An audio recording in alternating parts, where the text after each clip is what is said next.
है, चूंकि इसका मैं अलग अलग डालूंगा, एक साथ नहीं डालूंगा। गुरु परंपरा योग संस्थान में आपका स्वागत है।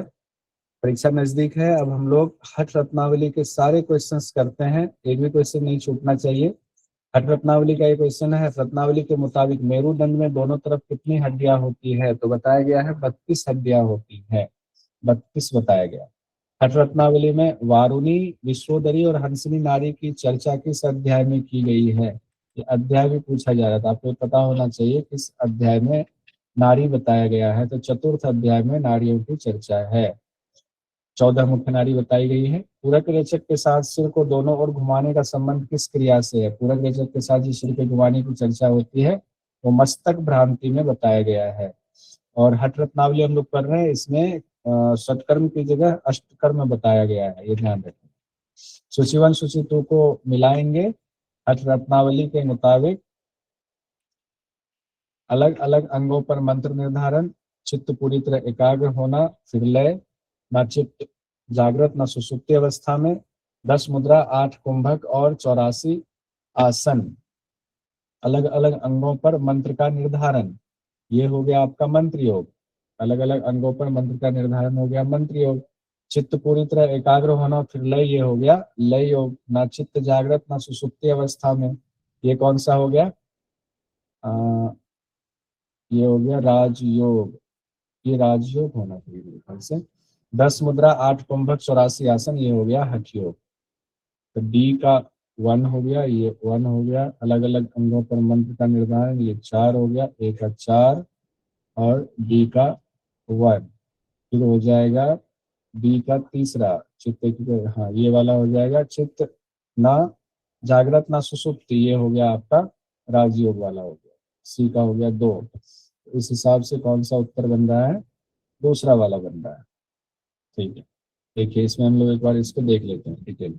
मंत्र योग में कहा गया अलग अलग अंगों के लिए मंत्र को निर्धारित कर शुद्ध साधक मंत्र जाप करते हैं, इस तरह सिद्धि प्राप्त की जा सकती है, यह मंत्र योग है। लय योग में कहा गया है जब चित्त पूरी तरह से एकाग्र हो जाता है, लीन हो जाता है, संकेत के द्वारा लय की प्राप्ति होती है। लय के 1.5 करोड़ उपाय बताए गए। राजयोग में कहा गया अब चित्त न जागृत है, न सुषुप्त है, न हिमृत न जीवित, चित्त स्थिर और अहंकार नष्ट हो जाता है। हठ योग में कहा गया 10 मुद्राएं, 8 कुंभक, 84 आसन, ये हठ योग के अंग कहे गए हैं। अब एक और चीज है जो लय योग में कही गई है, संकेत विधि की जो चर्चा है, इसको ध्यान से देख लीजिए। योगी अपने सिर को पीछे की ओर ले जाए, दृष्टि भूमध्य पर ले जाए, मृत्युंजय पर ध्यान लगाए, इसे ही संकेत कहा गया, संकेत विधि इसे ही कहा गया है। अगला सवाल है, निम्न में से हठ रत्नावली के मुताबिक महायोग की परिभाषा है? जीवात्मा परमात्मा का संयोग, अपान और प्राण का संयोग, चित्त की वृत्तियों का निरोध, मन का नाद में लय होना, महायोग। तो चित्त वृत्ति के निरोध को ही योग कहा गया, उसी को महायोग कहा गया है, ये ध्यान रखें। चित्त की वृत्तियों का निरोध जो कि हठ योग, उसमें पातंजलि योग दर्शन में योग है, यहाँ पर महायोग कहा गया है। अगला है, कुंभकों के 9 प्रकार किस ग्रंथ में वर्णित है? तो हठ रत्नावली में कुंभक 9 प्रकार का बताया गया है। और कौन से ग्रंथ में 9 प्रकार के कुंभक की चर्चा है? राजयोग उपनिषद में। राजयोग उपनिषद। आगे है, ठकारेन उच्यते सूर्य, ठकार चंद्र संज्ञा का संबंध निम्न में से किससे है? ठकारेन सूर्य, ठकार चंद्र, तो हठ योग से होगा। हठ योग, हकार और ठकार इसमें आएगा, हठ योग में आएगा। चौथा वाला ऑप्शन सही होगा। इसमें क्यों आप लोग घबरा गए? अगला है, सूची 1 सूची 2 का मिलान करें। सपाद कोटि लय, अर्ध कोटि रुधिरिता, मेलन मंत्र, चित्त वृत्ति निरोध। अब यहाँ से उम्मीद है कि सब लोग कर लेंगे। अर्ध कोटि, ये हो गया आपका हठ रत्नावली का 1.5 करोड़। सपाद कोटिलय हो गया हठ प्रदीपिका का। मेलन मंत्र हो गया आपका, किसमें मेलन मंत्र? योग कुंडली में। और चित्तवृत्ति निरोध हो गया आपका योग दर्शन में। तो इससे हो गया, ए का हो गया चौथा, ए का 4, बी का 3 हठ रत्नावली, सी का 1 और डी का 2। पहला उत्तर ही सही होगा। आगे बढ़ते हैं। देखिए, अर्ध कोटि लय यानी यानी लय के 1.5 करोड़ बताए गए हठ रत्नावली में, हठ प्रदीपिका में 1.25 करोड़ बताए गए हैं। मेलन मंत्र योग कुंडली उपनिषद में है, खिचड़ी के दौरान ये शब्द आया है। चित्तवृत्ति निरोध योग की परिभाषा है योग दर्शन के समाधिपाद में। गजकर्णी क्रिया का संबंध निम्न में से किस हठ ग्रंथ से है? गजकर्णी क्रिया किससे है? हठ रत्नावली से है। और हठ प्रदीपिका में भी गजकर्णी शब्द आया हुआ है, ध्यान रखेंगे। तो ए और डी दोनों हो जाएगा। ए डी चौथा ऑप्शन। बताया गया योगराज में, मैंने गलती से बोल दिया था, 9 चक्र की बात की गई। ठीक, कोई बात नहीं। हठ प्रदीपिका, हठ रत्नावली चौथा है, गजकर्णी शब्द आया। तिल युक्त पानी, गुड़ वाला पानी, नारियल पानी का संबंध निम्न में से किससे है? ये गुरु गजकर्णी में कहा गया है, हठ रत्नावली में गुरु गजकर्णी के दौरान कहा गया तिल युक्त पानी, गुरु युक्त पानी, नारियल पानी से पेट की सफाई होती है, ये गुरु गजकर्णी में कहा गया है। सूची 1 सूची 2 का मिलान करें। बाह्य अंतरा लोहार की धौकनी 6 विकस्ती लंबा 20 हाथ लंबा। तो बाह्य और अंतरा कहा गया नौली के लिए। नौली 2 प्रकार की बताई गई हठ रत्नावली में। लोहार की धौकनी आपका हो गया मस्तक भ्रांति के लिए। 6 वितस्ती लंबा हो गया नेति के बारे में कहा गया। 20 हाथ लंबा धोती के बारे में कहा गया है। 20 हाथ लंबा बताया गया धोती के बारे में। तो हो गया ए का 4, बी का 3, ए का 4, बी का 3। तो पहला ए का 4, बी का 3 और सी का हो गया 2, सी का 2, डी का 1। तो नहीं, दूसरा ऑप्शन है भाई। आगे बढ़ते हैं। एक बार इसको नहीं देखते हैं, बहुत देख चुके हैं हम लोग, इसको हटाते हैं। हठ रत्नावली के मुताबिक सूची 1 सूची 2 का मिलान करें। शिथिल होने तक उंगली का घुमाना, रेचक करते हुए सिर घुमाना, आंखों से आंसू निकलना, चक्री के बाद अभ्यास करें। तो शिथिल होने तक उंगली घुमाना ये हो गया आपका चक्री कर्म में, ये हो गया रेचक करते हुए सिर घुमाना हो गया, ये आपका हो गया मस्तक भ्रांति में। बी में हो गया आंखों से आंसू निकलना, ये सी का त्राटक का ही होगा। और चक्री के बाद अभ्यास करेंगे बस्ती का। बस्ती में कहा गया पहले चक्री फिर बस्ती करेंगे। कौन सा उत्तर होगा? ए का हो गया 4, बी का हो गया 1, ए का 4, बी का 1, तीसरा वाला उत्तर। सर मूल व्याधि चक्री है और जल से होने वाले रोग मस्तक भ्रांति है। मूल व्याधि आपका हो जाएगा चक्री वाला जी। जल से होने वाले कुष्ठ रोग धोती का हो गया, और जल से होने वाले हो गया यहाँ पर बी में।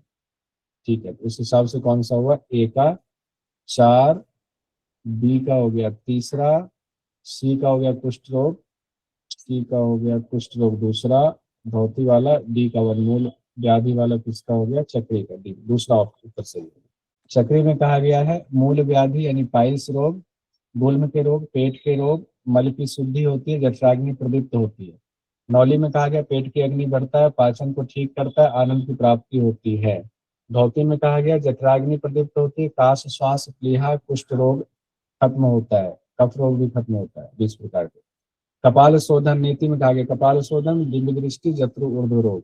बस्ती में कहा गया गुल्म प्लीहा पेट के रोग, वात पित्त कफ और धातु इंद्रिय अंतःकरण शुद्ध, शरीर में कांति आती, पाचन शक्ति भी बढ़ती है, अशेष दोष दूर होता है। अशेष दोष 2 में है, नौली में और बस्ती में। गजकर्णी में कहा गया है हाथियों को मुखिया की तरह जैसे चमकता है वैसे वो भी योगी भी चमकता है। नेत्र रोगों को दूर करता है कौन? त्राटक में। तंद्रा दूर करता है, पलकों की मंदता दूर करता है, रत्न की पिटारी के समान है। मस्तक भ्रांति में कफ पित्त जल और जल से होने वाले रोगों को दूर करता है, ये वाला भी आया हुआ। कपाल शोधन करता है, ब्रह्मचक्र की शुद्धि करता है मस्तक भ्रांति। बढ़िया। हठ रत्नावली में चक्री कर्म के बाद ही करें ऐसा निर्देश किस अभ्यास के लिए आया हुआ है? तो बस्ती के लिए आया हुआ है, तीसरा। उसके बाद आएंगे हठ रत्नावली के मुताबिक वात पित्त कफ तीनों दोष निम्न में से किस अभ्यास से दूर होता है? बस्ती, धौती, नेति और त्राटक। तो किसमें आएगा? बस्ती में आएगा पहला उत्तर। बस्ती क्रिया से तीनों दोष दूर होते हैं। अगला सवाल है हठ प्रतिपदा के मुताबिक सूची 1 सूची 2 का मिलान करें। धातु इंद्रिय अंतःकरण शुद्ध, ब्रह्मचक्र की शुद्धि, निद्रा तंद्रा दूर, दिव्य दृष्टि प्रदान करता है। तो आप आइए, धातु इंद्रिय वाला हो गया यहाँ बस्ती में, ब्रह्मचक्र की शुद्धि हो गया मस्तक भ्रांति में, और निद्रा तंद्रा दूर करता है ये हो गया आपका, ये तो त्राटक त्राटक में होगा। निद्रा और तंद्रा, हाँ ये त्राटक में हो गया। दिव्य दृष्टि प्रदान करता है ये नेति में। तो ए का हो गया 2, ए का दूसरा, और बी का हो गया ब्रह्मचर्य की शुद्धि, बी का 1 हो गया मस्तक भ्रांति से। सी निद्रा तंद्रा दूर करता है 4, डी दिव्य दृष्टि नेति में। हाँ, दिव्य दृष्टि नेति। पहला उत्तर सही होगा। ठीक है। हठ रत्नावली के मुताबिक सूची 1 सूची 2 का मिलान करें। सूत्र के दोनों छोर को नेति। सूत्र के दोनों छोर को मिलाएं। 4 अंगुल चौड़ा, 4 घटी तक शांत बैठे रहे, हाथियों के झुंड में चमकता है। दोनों छोर को मिलाएं तो नेति में हो गया, 4 अंगुल चौड़ा हो गया धोती में, 3 घटी तक बैठे तो ये हो गया आपके बस्ती में, और हाथियों के झुंड में चमकता है तो ये हो गया गजकर में। तो इस हिसाब से हो गया ए का 4, बी का 3, ए का 4, बी का 3, चौथा उत्तर सही होगा। सी का 2, डी का 1।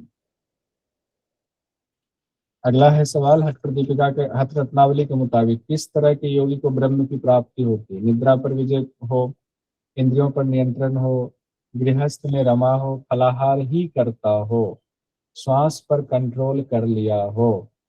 किस तरह के योगी को ब्रह्म की प्राप्ति होती है? निद्रा पर विजय हो, इंद्रिय पर, एक तो ये वाला होगा, गृहस्थ में रमा हो, ये तो नहीं होगा, फलाहार ही करता हो, ये भी नहीं होगा। तो बच जा रहा है ए, बी और ई। ए, बी और ई चौथा उत्तर आ रहा है। निद्रा पर विजय, इंद्रियों पर नियंत्रण, श्वास पर कंट्रोल कर लिया हो, ए, बी और ई चौथा उत्तर। क्या कहा गया है देखिए, नित्य हठ योग का अभ्यास करने वाला योगी जिन्होंने निद्रा पर विजय प्राप्त कर ली हो, मिताहार का पालन करता हो, श्वास को कंट्रोल में कर लिया हो, इंद्रिय पर विजय प्राप्त कर लिया हो, ऐसे योगी ब्रह्म की प्राप्ति के योग्य होते हैं। हठ रत्नावली के मुताबिक मुद्राओं का सही क्रम है। हठ रत्नावली में खिचड़ी को चौथे नंबर से 10वें नंबर पर कर दिया था, बाकी हठ प्रदीपिका के हिसाब से ही है। तो खिचड़ी हो गया आपका सबसे लास्ट में आएगा, ये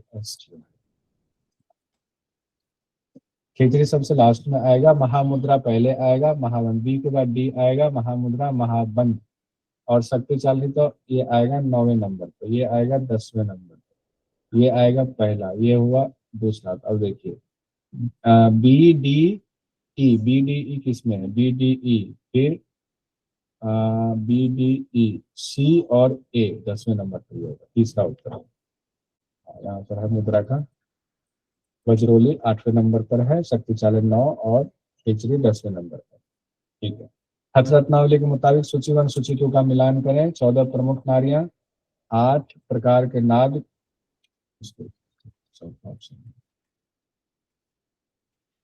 8 प्रकार की नाद सुनाई देती है। नारी शोधन की चर्चा, बाधक और साधक तत्व की चर्चा है। 8 प्रकार की जो नाद सुनाई देती है कौन से अभ्यास के दौरान सुनाई देता है, कोई बता सकते हैं इसमें हठ रत्नावली में? वो है आपका खिचड़ी मुद्रा के दौरान ये बात कही गई। 14 प्रमुख नारियां, कहाँ पर चर्चा 14 प्रमुख नारियों की? चौथे अध्याय में। चौथे अध्याय। 8 प्रकार के नाद जो है वो मुद्रा में है। मुद्रा की चर्चा कहाँ पर है? मुद्रा की चर्चा द्वितीय में, द्वितीय में। ये तो पक्का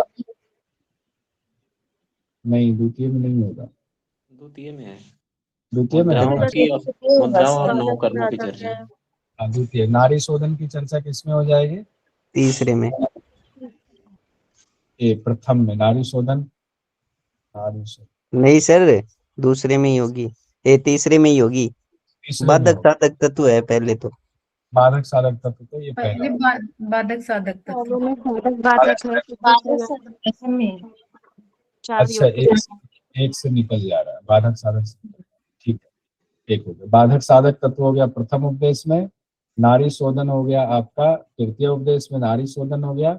8 प्रकार के नाद की चर्चा है तृतीय उपदेश में हो गया, और 14 प्रमुख नारियों की चर्चा चतुर्थ उपदेश में कहा गया। 14 प्रमुख है तो चतुर्थ उपदेश में। ठीक है, पहला उत्तर सही है। नारी शोधन की चर्चा एक ध्यान दें, नारी शोधन के तृतीय अध्याय में बताया गया है, कुंभक द्वितीय उपदेश में। हठ रत्नावली में 6 वितस्ती लंबाई की चर्चा निम्न में से है। नेति और धोती, नेति और संकेत श्रृंखला, नेति और बस्ती, नेति और कपालवाती। तो नेति और संकेत श्रृंखला में भी, नेति में तो है, संकेत श्रृंखला में भी। हठ रत्नावली में 80 बार अभ्यास की चर्चा किस कुंभक के दौरान कहा गया? 80 बार शीतली के दौरान कहा गया है। 80 बार अभ्यास करेंगे। हठ रत्नावली के मुताबिक आलस्य दूर होता है, निम्न में से किस अभ्यास के लिए कहा गया है? सूर्य भेदी के लिए। सूर्य भेदी में कहा गया कपाल शोधन होता है, आलस्य दूर होता है, वात रोग दूर होता है, कृमि दोष दूर होता है। सूर्य भेदी में ये कहा गया। हठ रत्नावली के मुताबिक सूची 1 सूची 2 का मिलान करें। आज्ञा चक्र, स्वाधिष्ठान चक्र, मूलाधार, हृदय, विशुद्धि। इसको आइए आज्ञा चक्र किससे मिलाएंगे?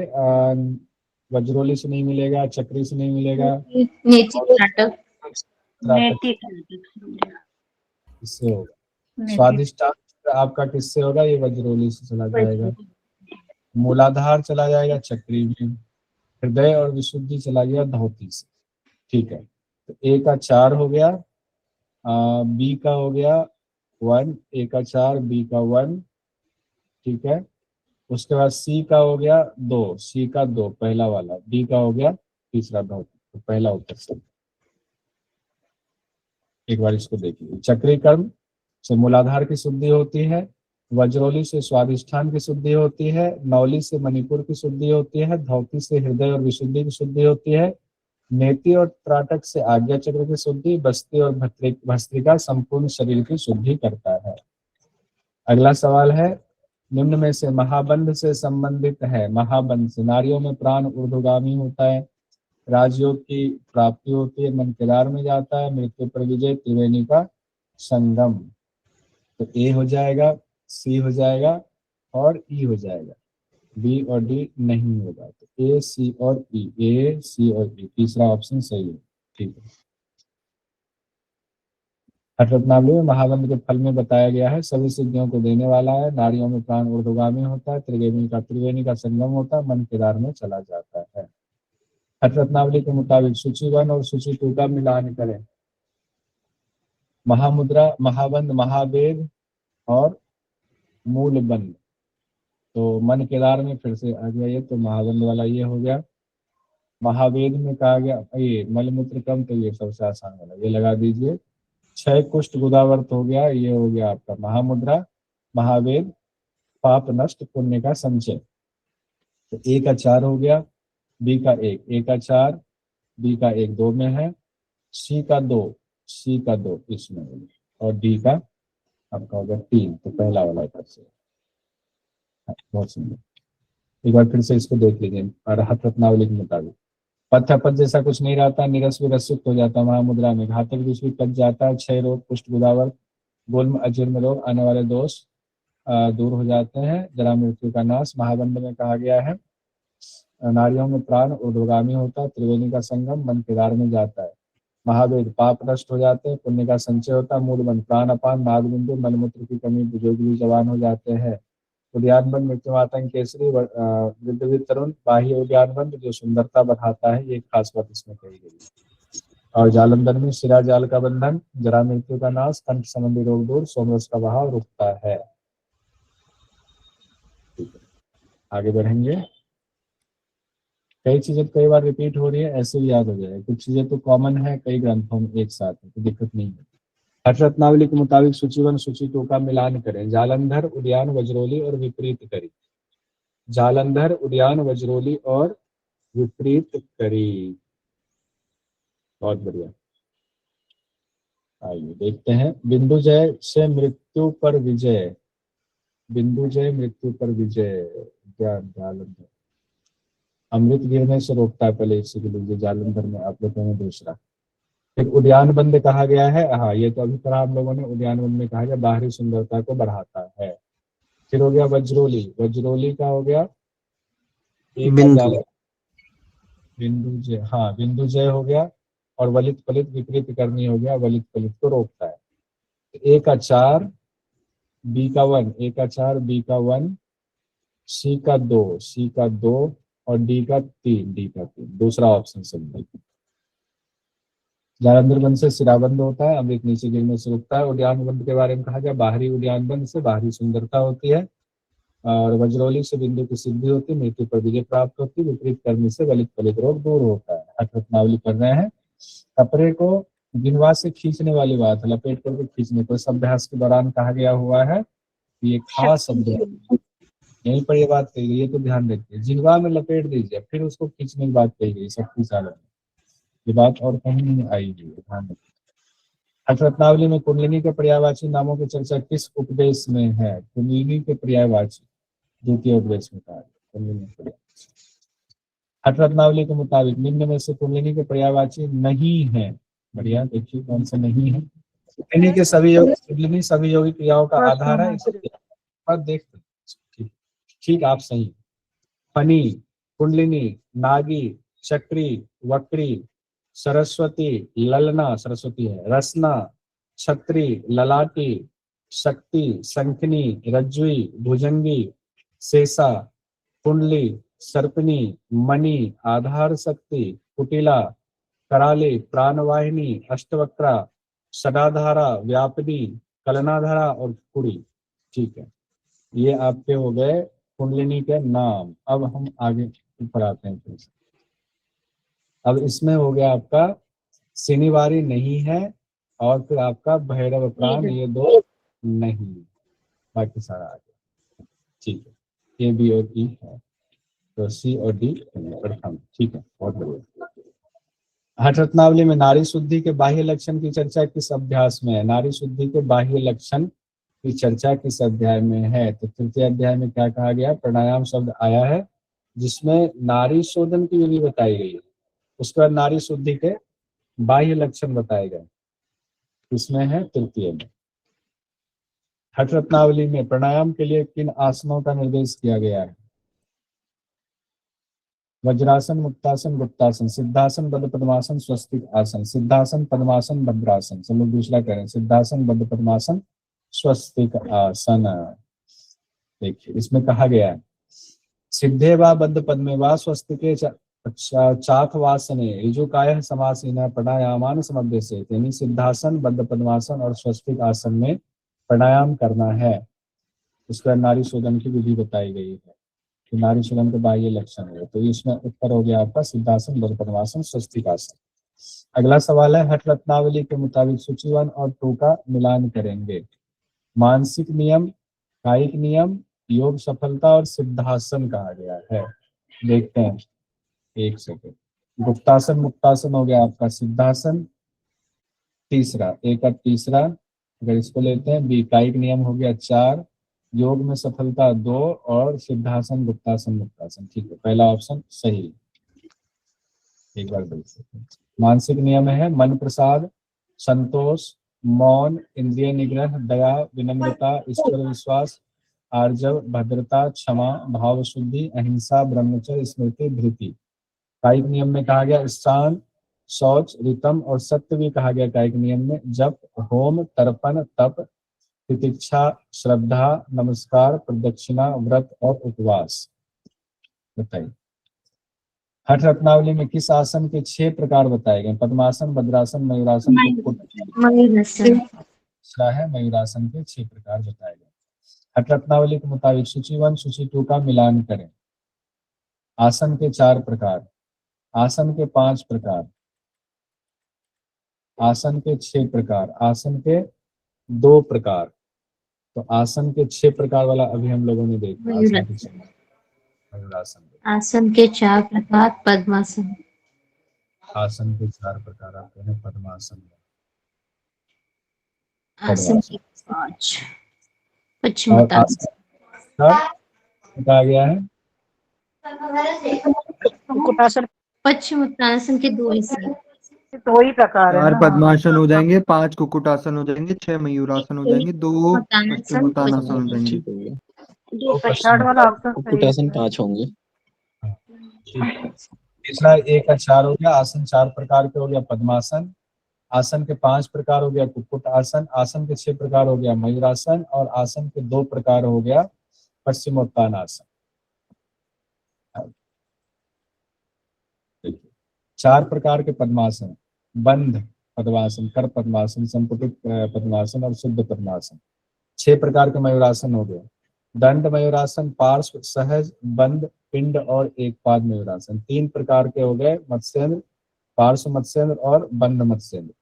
दो प्रकार पश्चिमोत्तान हो गया, पश्चिमोत्तान सहित पश्चिमोत्तान, दो पश्चिमोत्तान। तीन प्रकार के कुर्म है, उत्तान कुर्म, कुर्म और बद्ध कुर्म। पांच प्रकार कुक्कुट आसन है, पंचचूली, एक पाद कुक्कुट आसन, आकारित कुक्कुट आसन, बंधचूली और पार्श्व कुक्कुट आसन कहा गया। आचौरासी में से 10 प्रमुख आसन है, 4 महत्वपूर्ण आसन कहा गया। हठ रत्नावली के मुताबिक सूची 1 सूची 2 का मिलान करेंगे। सिद्धासन, भद्रासन, सिंहासन और पद्मासन। जिह्वा राजदंत, मोक्ष द्वार का भेदन, सभी रोगों का नाश। यह हो गया आपका जिह्वा राजदंत। भद्रासन में और सिंहासन, आइए तो ए का हो गया दूसरा और बी का हो गया तीसरा, सभी रोगों का नाश। सी का हो गया चौथा, सिंहासन में तीनों बंद सहज लग जाते हैं। पद्मासन हो गया जिह्वा राजदंत में लगाना है। आगे बढ़ेंगे, एक बार इसको भी देख लीजिए। सिद्धासन के 3 नाम हो गया, वज्रासन, मुक्तासन, सिद्धगुप्तासन। ब्रह्मचारी किसे सफलता मिलेगी, ब्रह्मचारी, मितारी, त्यागी, योगपरायण को। सिद्धासन में मोक्ष द्वार का भेदन, भद्रासन में सभी रोगों का नाश, सिंहासन में तीनों बंधों का अभ्यास को सहज बना देता है, पद्मासन में सभी रोगों को नष्ट करने वाला है, ये कहा गया। और दत्तात्रेय जी के मुताबिक पद्मासन में जिह्वा राजदंत से लगाएंगे। हठ रत्नावली के मुताबिक सूची 1 सूची 2 का मिलान करेंगे। रुजम हंती आसन के लिए कहा गया है। पातकम किसके लिए कहा गया है, पातकम प्राणायाम, प्राणायाम, प्राणायाम, विकारम प्रत्याहार, मानसिक प्रत्याहार के लिए, प्रत्याहार के लिए। योग्यता कहा गया है योगी वशी हितमितासना, ये जो योग्यता वाली बात आई थी, डी का 1। तो ए का 4, बी का 3, सी का कहा गया प्रत्याहार 2, डी का 1, पहला उत्तर से। इसको भी देख ही लेते हैं। आसन से रोग दूर होते हैं, प्राणायाम से सभी पाप दूर होते हैं, प्रत्याहार से मानसिक विकार दूर होता है। और फिर कहा गया आसन के दृढ़ होने पर इंद्रियों को वश में करें, हितकारी मिताहारी भोजन करें, फिर गुरु के बताए नियम के मुताबिक अभ्यास करें। हठ रत्नावली के मुताबिक निम्न में से नारी शोधन के बाह्य लक्षण नहीं है, नहीं कहा गया। जठराग्नि, प्रदीप, बिंदु जय, आरोग्यता, बदने प्रसन्नता, मन मुताबिक श्वास को रोकने की क्षमता, 2 चीजें नहीं होंगी। फर्स्ट ऑप्शन एक बार देख लेते हैं। एक देखिए, नारी शोधन के बाह्य लक्षण यहाँ कहा गया। शरीर पतला कांतिमय हो जाता है, साधक श्वास को अपने मन मुताबिक रोकता है, जठराग्नि प्रदीप, नाद उत्पन्न और आरोग्यता आती है। ठीक है, मुझे खुद नहीं आ रहा है। बिंदु जय और वदने प्रसन्नता, तो बी और डी पहला उत्तर सही होगा। आगे कहा गया व्याहयति प्रणव सहित गायत्री जाप की विधि का वर्णन किसके द्वारा सुझाया गया है, याज्ञवल्क्य के द्वारा, सबसे लास्ट में बताया गया है, याज्ञवल्क्य के द्वारा। जी के द्वारा। ठीक है, सही है। देखिए इसमें कहा गया योगी याज्ञवल्क्य जी के मुताबिक प्राणायाम की क्रिया के दौरान व्याहयति प्रणव और शिरस कहा गया है, 3 बार गायत्री का जाप करेंगे, प्राण लंबा होगा। अब भगवान शिव के मुताबिक कहा गया ना, विष्णु और महेश्वर के समान ही होता है प्राणायाम का साधक। क्रम है बेटा,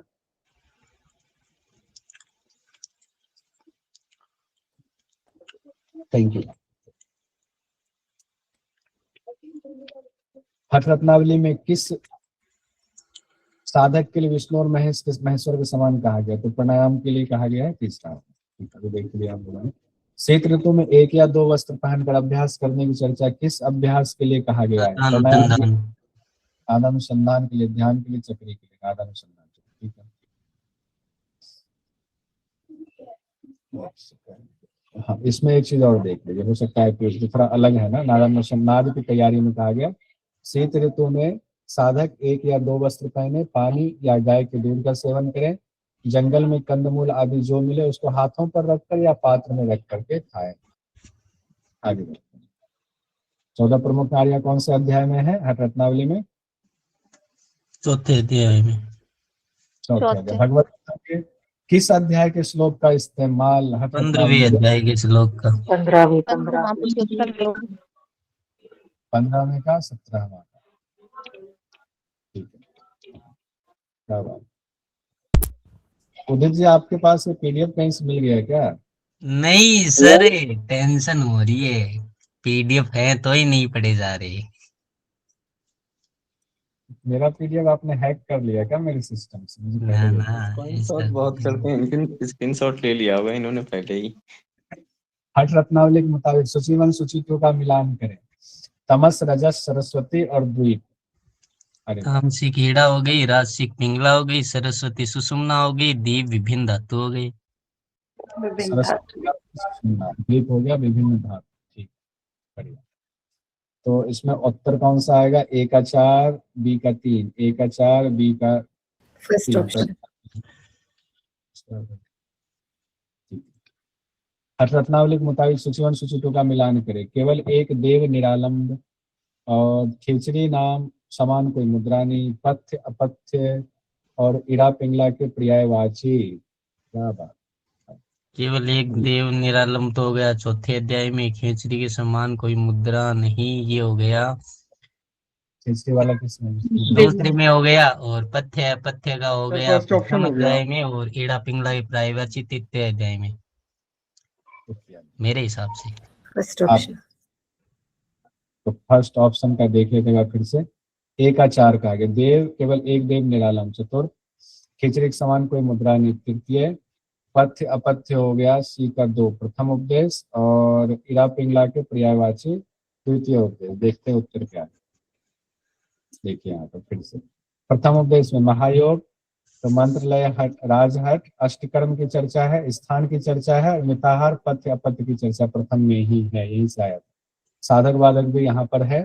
द्वितीय में 9 कुंभक की चर्चा है, 10 मुद्रा की चर्चा। तो मुद्रा वाला यहाँ पर आ गया, और खिचड़ी से ही 8 प्रकार की ध्वनि सुनाई देती है। इड़ा पिंगला के कई नाम भी द्वितीय में बताए गए। तृतीय में मानसिक और कायिक नियम बताए गए। 84 आसन बताया गया। प्राणायाम के अगर गलत अभ्यास करेंगे तो इससे क्या होगा ये भी बताया गया। चतुर्थ में समाधि है, नादानुसंधान है, और शरीर के बारे में कहा गया है, जो माप वगैरह है।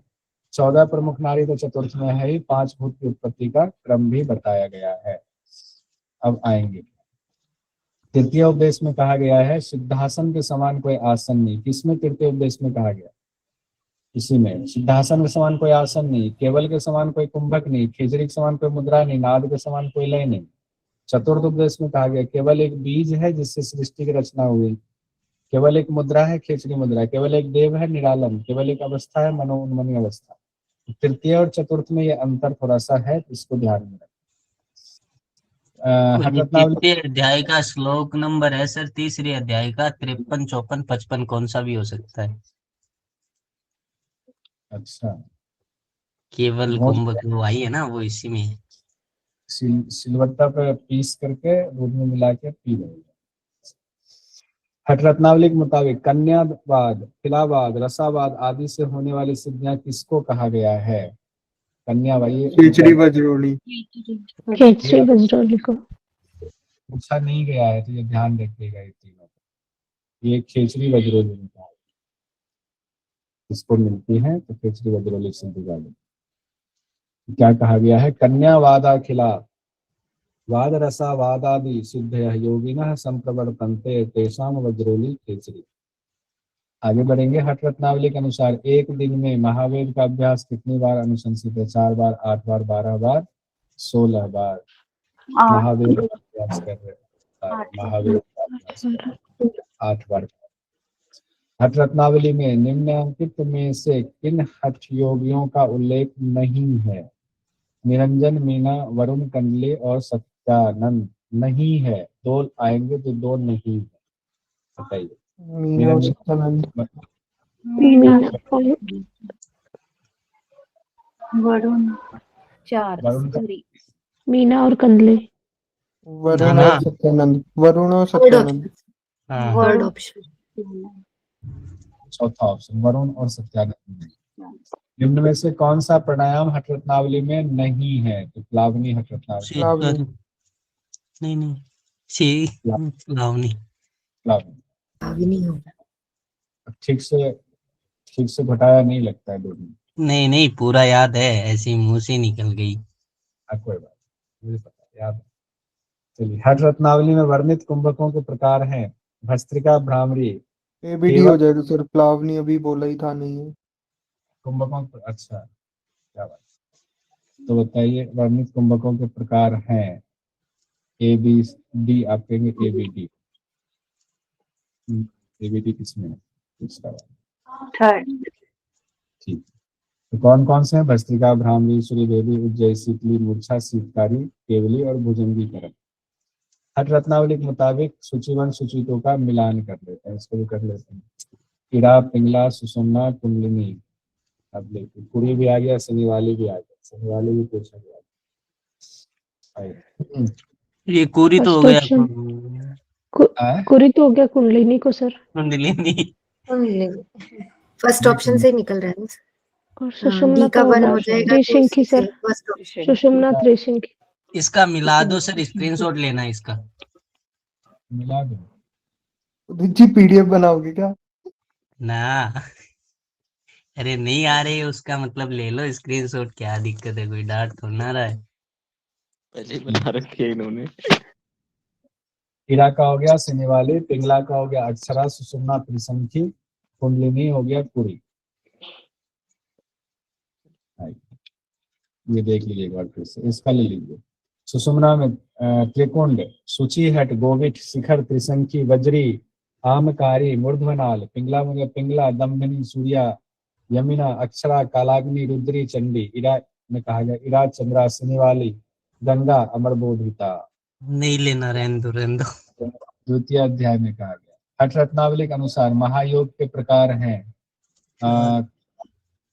कितने प्रकार हो गए? 4 महायोग के 4 प्रकार। मंत्र लय, मल, राह, चंदन जी का मल राह, चंदन जी को पूरा याद रखना। हठ रत्नावली संपन्न। क्या बात।